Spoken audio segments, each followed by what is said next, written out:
नमस्कार, नई परख के राष्ट्रीय मुद्दा कार्यक्रम में आपका स्वागत है और हमारे साथ प्रोफेसर अभय कुमार दुबे हैं, जिनसे हम देश की राजनीति से जुड़े कुछ महत्वपूर्ण पहलू पर बातचीत करेंगे। अभय सर नमस्कार। जो राजस्थान का चुनाव चल रहा है, उसमें कल हम लोगों ने लोकपोल के सर्वे की बात की थी तेलंगाना के बारे में और उनका ही एक दूसरा सर्वे जो कल ही जारी हुआ राजस्थान के बारे में, उसमें ये दिखाया गया है कि भाजपा कांग्रेस से आगे है। हालांकि वोटों में उन्होंने 2% की बढ़त दिखाई है, लेकिन सीटों में वो बढ़त 4 या 5 सीटों की ही है और उनका कहना है कि अधिकतम भारतीय जनता पार्टी 98 सीट्स जीत सकती है और कांग्रेस 93 या 93 सीट्स। तो और मैं बहुत सारे और विश्लेषकों को भी सुन रहा था जो कि राजस्थान के चुनाव के बारे में बातचीत कर रहे थे। तो उनका यह कहना है कि एक तो जो वहाँ का रिवाज चला आ रहा है उसके कारण से और दूसरे कांग्रेस की कुछ भूलों के कारण भारतीय जनता पार्टी वहाँ पर कांग्रेस से आगे है। क्या आप इस तरह के विश्लेषण से सहमत हैं? देखिए, मैं हमेशा ही इस बात पर जोर देता हूं कि किसी सरकार ने काम कैसा किया है, किसी सरकार ने गवर्नेंस कैसे दी है। और नई परख के मंच पे बार बार और दूसरी जब भी जहां मौका मिलता है मैं इस बात को कहता हूं। समीक्षक लोग तरह तरह की बातें करते हैं कि कांग्रेस ने सेल्फ गोल कर दिया, मोदी ने मास्टर स्ट्रोक मार दिया, या कुछ और भी बहुत तरह के फिक्रेबाजी होती है। मैं इसकी तरफ ध्यान नहीं देता। प्रश्न ये है कि अशोक गहलोत ने पिछले 5 साल में क्या किया। क्या मतदाता पिछले 5 साल में जो किया है उसको नजरअंदाज कर देगा? क्या मतदाता अभी एक महीने का जो चुनाव अभियान होता है उसमें जो जोशो खरोश के साथ में और तरह तरह की रंग बिरंगी चटपटी बातें होती हैं, गर्मा गर्म जायकेदार बातें होती हैं, उन बातों के आधार पर अपनी मतदान प्राथमिकताएं निश्चित करेगा। मैं ये मानता हूं कि बीच में भाजपा के मतदाताओं और कांग्रेस के मतदाताओं के बीच में एक मतदाताओं का हिस्सा है जो मध्यवर्ती मतदाता है, इंटरमीडिएटरी वोटर है, जिसको आप स्विंग वोटर भी कह सकते हैं। वो वोटर चुनाव इस मुहिम से कुछ प्रभावित होता है, उसको ध्यान से देखता है, लेकिन ऐसा बाकी इस मतदाताओं के साथ नहीं होता। अगर अशोक गहलोत ने पिछले 5 साल में अपने मतदाताओं को, जिन मतदाताओं ने उन्हें पिछली बार वोट दिया था और भाजपा से ज्यादा सीटें दिलवाई थी, उन मतदाताओं की ठीक सेवा होगी तो कोई कारण नहीं है कि लोग उनको दोबारा वोट न दें। अब भाजपा का आरोप है कि भाई उन्होंने कानून व्यवस्था की तरफ ध्यान नहीं दिया। भाजपा का आरोप है उन्होंने महिला सुरक्षा के प्रश्न को नजरअंदाज किया उन्होंने। अच्छा, ये इस तरह के आरोप हैं। भ्रष्टाचार के जो आरोप हैं वो तो एक भी भ्रष्टाचार के किसी आरोप में कोई वो सबूत पेश भाजपा नहीं कर पाई। लाल डायरी एक बिल्कुल खोखली खोखली चीज है, उसका कोई मतलब नहीं है, मुझे नहीं लगता कोई।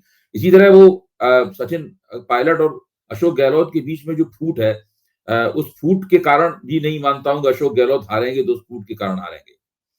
अशोक गहलोत के अगर वोट कम हो रहे हैं, अशोक गहलोत की अगर सीटें कम हो रही हैं, तो इसलिए कम हो रही हैं कि उन्होंने कानून और व्यवस्था की तरफ ध्यान नहीं दिया। मैं नहीं कह रहा हूं उन्होंने ध्यान दिया है, मैं ही कह रहा हूं अगर उन्होंने ऐसा किया है तो निश्चित रूप से उन्हें चुनाव में उसका नुकसान होगा।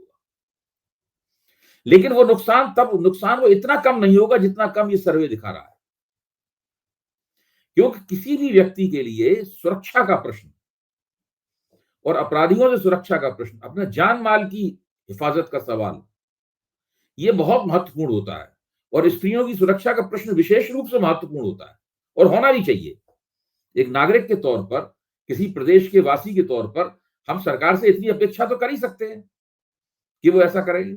लेकिन अगर इस आरोप में दम नहीं है और लोग इस मसले को इन मसलों को लेकर कोई विशेष रूप से सरकार के नंबर नहीं काट रहे हैं, तो मुझे लगता है कि अशोक गहलोत ने जो पिछले 2 साल से लाभार्थी योजनाओं का एक असाधारण किस्म का आयोजन कर रखा है और उनके दायरे में सब कुछ आता है। अशोक गहलोत की योजनाएं जो है वो टारगेटेड सिटीजनशिप के लिए नहीं है कि भाई हम इतनी ही आमदनी वाले लोगों को लाभ पहुंचाएंगे या इसी तरह के लोगों को लाभ पहुंचाएंगे या इस बिरादरी के लोगों को लाभ पहुंचाएंगे, ऐसा कुछ नहीं है। उन्होंने जो भी योजनाएं बनाई हैं वो सबके लिए, जैसे कि लाडली बहन योजना मध्य प्रदेश में है, वो सारी महिलाओं के लिए नहीं है। तो अशोक गहलोत ने जितनी योजनाएं बनाई हैं उसमें सब आते हैं। उन्होंने स्वास्थ्य बीमा योजना है, उसमें अमीर को भी फायदा है और गरीब को भी फायदा है, सब लोगों को उसको फायदा मिल रहा है। और उनकी सारी योजनाएं बाकायदा 7, 8, 10 महीने, साल भर से लागू हैं और लोगों को उनका लाभ मिल रहा है। आप गांव में लोगों से अगर बातचीत करें तो लोग आपको ये बातचीत करते हुए नजर आएंगे कि भाई काम तो किया है। और अशोक गहलोत का नारा भी ये है, काम किया दिल से, गहलोत फिर से। भाजपा का, कांग्रेस का बड़ा दिलचस्प नारा है, काम किया दिल से, गहलोत फिर से, ये नारा है उनका। गहलोत या कांग्रेस है, गहलोत फिर से या कांग्रेस फिर से? गहलोत फिर से। देखिए, और दूसरे जो स्थानीय स्तर पर एंटी इनकम्बेंसी है उसका मुकाबला करने के लिए गहलोत कह रहे हैं कि हर सीट पर मैं चुनाव लड़ रहा हूं। वो अपनी शख्सियत का फायदा, जो उनका ख्याल है कि वो लोकप्रिय हैं, और सर्वे भी बताते हैं कि मुख्यमंत्री से लोगों की नाराजगी नहीं है, तो वो अपने पुराने एमएलए जिनके खिलाफ कुछ नाराजगी है स्थानीय स्तर पर, उस नाराजगी को कम करने के लिए वो अपनी शख्सियत को सामने रख रहे हैं उसमें। तो ये सब राजस्थान में इस प्रकार की राजनीति हो रही है, और इस तरह का चुनाव पहली बार कोई मुख्यमंत्री लड़ रहा है। इससे पहले राजस्थान के मुख्यमंत्री इस तरह का चुनाव नहीं लड़ते थे। आपको ध्यान होगा पिछली बार वसुंधरा राजे सिंधिया थी, उन्होंने इस तरह चुनाव नहीं लड़ा था। उन्होंने तो एंटी इनकम्बेंसी कम करने के लिए कोई कोशिश ही नहीं की थी। तो ये स्थिति थी। तो इसमें राजस्थान के चुनाव में अगर अशोक गहलोत से जनता नाराज है, अगर उन्होंने कानून व्यवस्था का ख्याल नहीं रखा, अगर उन्होंने अच्छा प्रशासन लोगों को नहीं दिया है, तो अशोक गहलोत केवल 2% वोट से या 3-4-5 सीटों से मात नहीं खाएंगे, फिर उनकी पराजय अच्छी खासी होगी। लेकिन अगर इन आरोपों में दम नहीं है, अगर ये आरोप एक विपक्षी पार्टी द्वारा लगाए गए आरोप हैं, कुछ एक घटनाओं को उठाकर उनका जनरलाइजेशन कर दिया गया है, उनको बहुत चमक दमक, उनके इर्द गिर्द एक कहानी पेश की गई है, अगर ये सब है तो फिर कांग्रेस बहुत जम के चुनाव लड़ रही है। फिर ये जो रिवाज वाली बात है, ये बात ज्यादा टिकेगी नहीं, चुनाव फंसा हुआ है। एक और चीज है जो राजस्थान में तो ज्यादा साफ तौर पर है, और भी बाकी जगहों पर, कि कांग्रेस ने जो स्थानीय नेतृत्व है उसको प्रमुखता दी है। हालांकि राजस्थान में ये उन्होंने स्पष्ट नहीं किया है कि वो मुख्यमंत्री कौन होगा, लेकिन ऐसा लग रहा है, जैसा कि आपके पिछले जवाब में भी था, कि वो अशोक गहलोत ही होंगे। तो क्या ऐसा दिख रहा है कि कांग्रेस और भाजपा दोनों की पहले की रणनीतियां बिल्कुल बदल गई इन चुनाव में? पहले वो उम्मीदवार घोषित करते थे, कांग्रेस करेगी। बिल्कुल आपने ठीक सवाल पूछा है। कांग्रेस तो मुझे लगता है कि सांगठनिक प्राथमिकताओं के लिहाज से एक तरह से नेहरू युग की जो कांग्रेस थी वैसा बनने की कोशिश दिखाई पड़ रही है। भले ही वो सचेत रूप से वो ये ना कर रहे हो, लेकिन व्यवहारिक रूप से वो अपनी क्षेत्रीय शक्तियों पर, क्षेत्रीय नेतृत्व को प्राथमिकता दे रहे हैं, और इस चक्कर में वो ये दिखा रहे हैं कि वो आला कमान किस क्षेत्रीय नेता के साथ है, और उसके खिलाफ जो गुट काम कर रहे हैं उनके लिए संदेश साफ है कि आप इसकी मदद कीजिए। देखिए, एक और बात है, आज जब अशोक गहलोत में और सचिन पायलट में एकता दिखाई पड़ रही है, और सचिन पायलट हर मंच पे चाहे भाषण देना हो, चाहे तस्वीर खिंचानी हो, चाहे इंटरव्यू देना हो, वो सब जगह सरकार बनाने के लिए काम कर रहे हैं। तो जब पार्टी के तमाम गुटों को ये संदेश चला जाता है कि हम चुनाव जीत सकते हैं, जैसे ही उनके सामने ये साफ होता है, वो अपनी राइवलरी, अपनी जो प्रतिद्वंद्विता है उसको उठाकर ताक पर रख देते हैं। ये हमेशा होता है, मध्य प्रदेश में भी यही हुआ था, सॉरी हिमाचल प्रदेश में भी यही हुआ था, और यही कर्नाटक में भी हुआ था।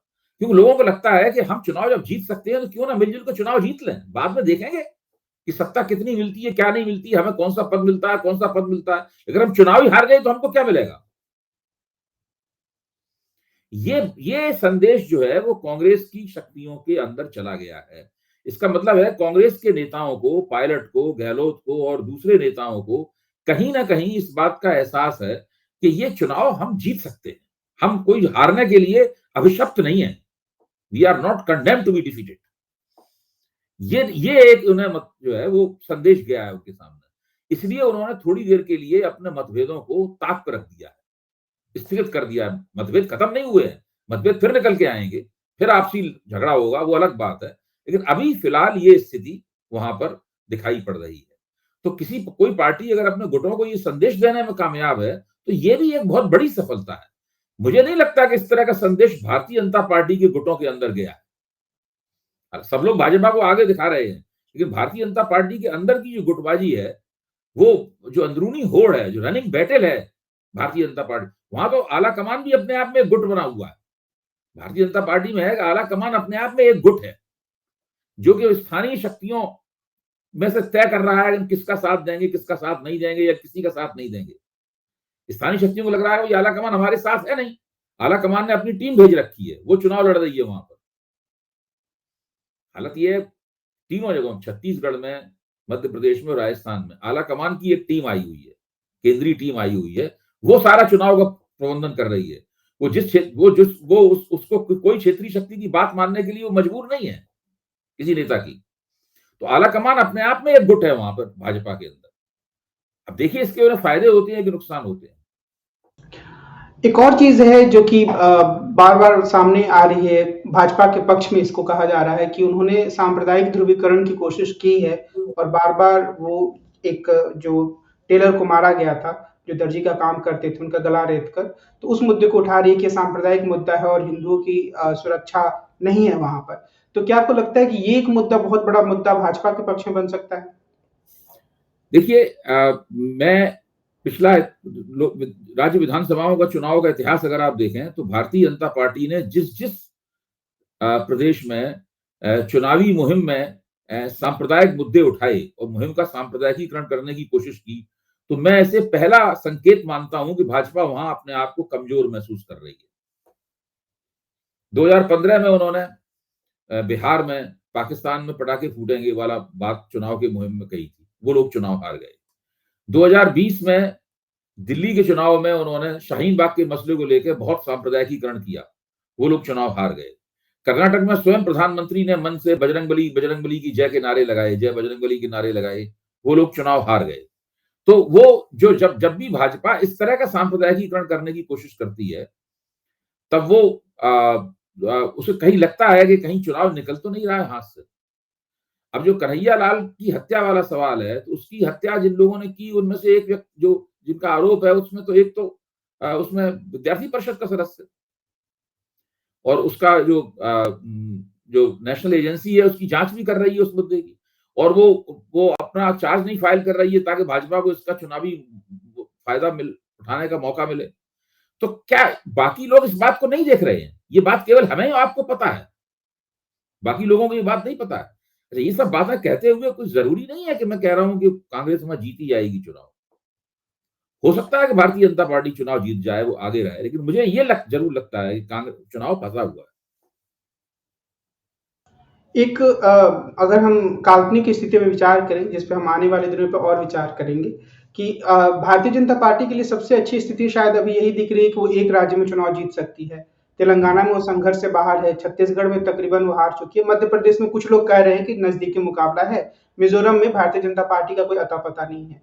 तो अगर ये नतीजा आता है 4-1 का, तो क्या इससे केंद्र की राजनीति पे कोई प्रभाव पड़ेगा? भाई, भारतीय जनता पार्टी का आलाकमान, उसके पैरोकार, उसके समर्थक, उसके जो प्रवक्ता, तमाम रेटिंग एजेंसियां, तमाम सर्वे एजेंसियां, वो तो मानती हैं कि इन चुनावों का 2024 में कोई असर नहीं पड़ेगा। भाजपा भले ही इन चुनावों में हार जाए, 2024 उसकी किस्मत में लिखा हुआ है कि 2024 का चुनाव उसे जीतना है। तर्क क्या है कि यही बात पिछली बार हुई थी, 2018 में हार गई थी, 2019 में जीत गई थी, इसलिए कोई फर्क नहीं पड़ेगा। इन 5 सालों में राजनीतिक परिस्थिति में कोई परिवर्तन हुआ है, इसको वो लोग स्वीकार करने को तैयार नहीं है। इन 5 सालों में विपक्ष ने अपनी एकता का इंडेक्स बेहतर किया है, इसको स्वीकार करने को तैयार नहीं है। अगर इंडेक्स बेहतर भी किया है तो वो कहते हैं इसके पास सुनाने के लिए कोई कहानी नहीं है। तो ये तो उन लोगों का कहना है। मैं मानता हूं कि इसका, अगर भाजपा के चुनाव नतीजे अच्छे नहीं निकलते हैं, और तो भाजपा का 2024 का दावा कहीं ना कहीं कमजोर होगा। कितना कमजोर होगा, क्या कमजोर होगा, ये 3 दिसंबर के बाद विपक्ष किस तरह राजनीति करता है, इस पर निर्भर है। एक और चीज हुई कि चुनाव आयोग ने राहुल गांधी को एक तरीके से नोटिस जारी किया उनके पनौती वाले बयान पर, और चुनाव आयोग ने ऐसा करके हो सकता है सही ही काम किया हो, लेकिन क्या बाकी सारे नेताओं पर जब चुनाव आयोग ऐसा नहीं करता है तो उसकी ईमानदारी पर प्रश्न उठता है, और क्या चुनावों से चुनाव कुछ आयोग प्रभाव तो पड़ता है? मुझे नहीं लगता कहीं से चुनाव आयोग पहले की तरह निष्पक्ष रह गया है। उसकी तमाम गतिविधियां जो हैं, वो सत्तारूढ़ दल की जो गड़बड़ियां होती हैं, प्रधानमंत्री गड़बड़ियां होती हैं, उसको नजरअंदाज करने की हैं, और विपक्ष की गड़बड़ियों पर वो नोटिस जारी करने की गतिविधियां हैं। अगर नोटिस का सवाल है, नोटिस का उन्हें जवाब दे दिया जाएगा। बहुत तरीके होते हैं जवाब देने के, तो वो तो कोई ज्यादा ऐसी चिंता वाली बात नहीं है कांग्रेस के लिए। लेकिन चुनाव आयोग से किसी को कोई उम्मीद अब नहीं रखनी चाहिए। अब वो चुनाव आयोग में एक नई जान, कोई नया चुनाव आयुक्त आएगा, वो फूंकेगा सेशन की तरह से, तब हम लोग फिर से चुनाव आयोग से अच्छे लोकतांत्रिक आचरण की उम्मीद करेंगे। एक और घटनाक्रम हुआ हाल फिलहाल में, और वो ये है कि सर्वोच्च न्यायालय ने एक बिल्कुल स्पष्ट सा बयान दिया या एक ऑर्डर पास किया, जिसमें उन्होंने कहा कि किसी भी राज्य विधानसभा द्वारा जो बिल पारित होता है उसको वीटो करने का पावर राज्यपाल के पास नहीं है। लेकिन हम देखते हैं कि तमिलनाडु के राज्यपाल लंबे समय तक इस चीज को रोके हुए हैं। उसी तरीके से जो महाराष्ट्र के विधानसभा के अध्यक्ष हैं, वो भी निर्णय तकरीबन 1.5 साल 2 साल होने वाले हैं, नहीं ले रहे हैं कि जो शिंदे गुट गया वो सही था या गलत। तो ये जो एक प्रवृत्ति आई है, उसको आप कैसे देखते हैं? देखिए, हर चीज का मोदी सरकार ने हर चीज का सरकारीकरण कर दिया है। जो लोग मोदी सरकार के पक्ष में अपना निर्णय नहीं देते हैं, जो मोदी सरकार से सीधे सीधे उनके मातहत नहीं है, चाहे वो अदालत हो या वो कोई दूसरी चुनाव आयोग जैसी संस्थाएं हो, उनको हमेशा ये डर रहता है कि अब उनको मोदी सरकार की तरफ से तरजीह नहीं मिलेगी। तो उनको बहुत मुश्किल है। इस मामले में इस सरकार ने अपने इरादे बिल्कुल साफ कर दिए हैं। आपको सरकार की चूल में चूल भिड़ाकर चलना पड़ेगा। सरकार के राजनीतिक हितों का ध्यान रखना पड़ेगा, चाहे वो मीडिया के मंच हो, मीडिया के व्यावसायिक मंच हो, कमर्शियल चैनल्स हो, चाहे वो स्वायत्त संस्थाएं हो, चाहे वो न्यायपालिका हो। ये बिल्कुल स्पष्ट हो गया है कि अगर सरकार की चूल में चूल भिड़ाकर आप नहीं चलेंगे तो आपको प्राथमिकता नहीं मिलेगी, और मौका मिलेगा तो आपका नुकसान किया जाएगा।